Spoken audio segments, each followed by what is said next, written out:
County, eastern Harlan County, until 11:30 p.m. At 10:52 p.m., a severe thunderstorm was located over Republican City, or 24 miles south of Holdridge, moving northeast at 20 miles per hour. Expected hazards include quarter-size hail. This is a radar-indicated threat.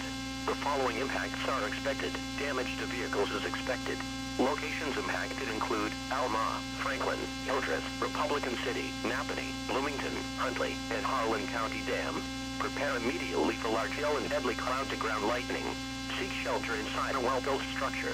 Stay away from windows. Torrential rainfall is occurring with this storm and may lead to flash flooding. Do not drive your vehicle through flooded roadways. Repeating, a severe thunderstorm warning has been issued until 11:30 p.m. for the following counties in Nebraska, Franklin, and Harlan.